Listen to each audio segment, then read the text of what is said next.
Coucou les amis, j'espère que vous allez bien.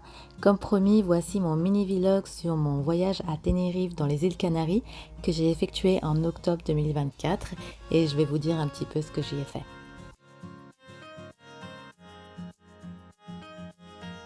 On a commencé notre voyage à l'aéroport de Genève avec une petite escale à Séville. À l'avance, on avait loué une voiture sur le site Do You Spain et on a choisi une Mini Cooper Cabrio parce qu'on voulait pouvoir profiter du soleil, mais aussi avoir une petite voiture pratique pour circuler dans les petites ruelles de montagne.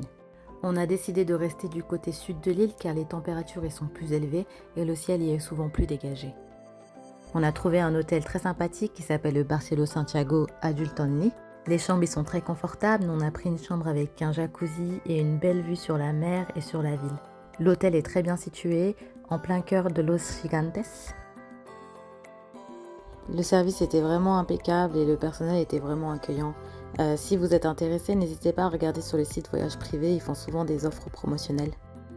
C'est un hôtel très bien équipé avec restaurant, bar, terrasse, piscine extérieure. Il y a même la possibilité de réserver des lits à baldaquin si vous voulez chiller au bord de la piscine et en face de la mer. On a beaucoup aimé le petit déjeuner parce que c'était un buffet à volonté hyper riche et varié avec plein de choses à boire, à manger, sucré, salé. Et le top du top, c'est qu'on pouvait apprécier la vue sur la mer et sur les falaises tout en profitant de ce délicieux petit déjeuner.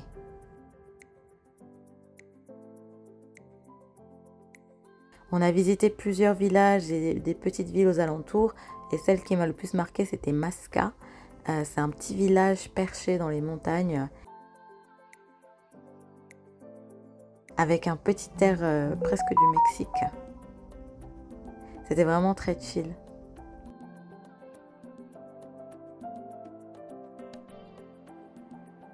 On a fait un petit stop dans un restaurant local qui s'appelle El Guanche que je recommande vivement.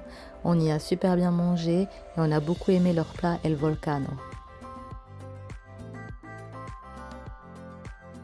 On s'est arrêté à plusieurs points de vue pour avoir de belles images panoramiques, notamment au Masca Mirador. Et sur le chemin pour Buena Vista, on s'est arrêté à Mirador Altos de Baracan.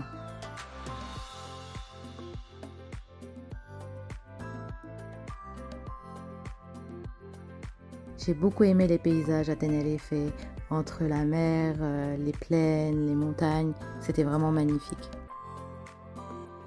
Le soir, après des journées pleines de découvertes, j'appréciais beaucoup me faire couler un petit jacuzzi à la belle étoile pour se relaxer.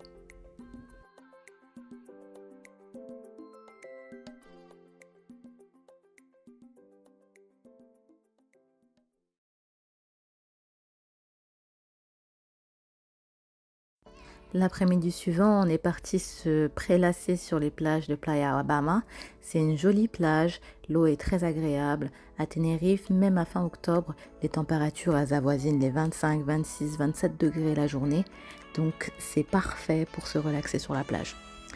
Et cette plage, elle a même des piscines naturelles, ce qui est très agréable. Le soir, on nous a recommandé de manger dans un restaurant local qui s'appelle Casa Edu. On y a hyper bien mangé, ils font de super plats avec des crustacés, du poisson et de la viande. Le lendemain, on a pris la route pour aller visiter le volcan El Teide. La route était magnifique, ça nous offrait un panorama incroyable. On se croyait sur une autre planète. Plus on avançait vers le volcan, plus le paysage était à couper le souffle.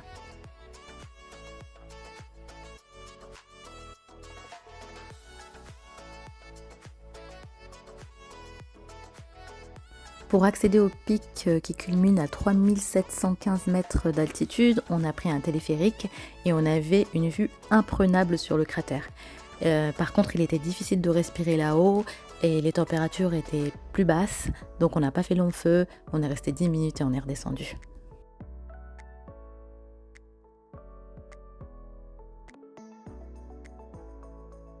Sur le chemin du retour, on a fait un saut à Playa Arena qui a la particularité d'être avec du sable volcanique noir et qui contraste avec la douceur de ce sable. Et en passant de 4 degrés à 26 degrés en bas, on se rend compte de la beauté et de la force de la nature.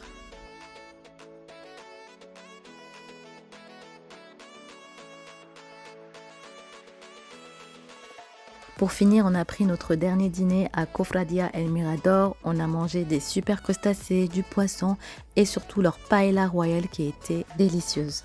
À noter qu'ils la préparent seulement sur réservation.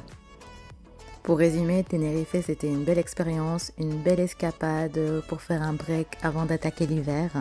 Les gens là-bas étaient super sympas, les températures étaient parfaites, on a bien mangé, on a vraiment passé un super séjour. J'espère que tu as aimé cette vidéo, n'hésite pas à liker et à t'abonner à ma chaîne. À bientôt, ciao!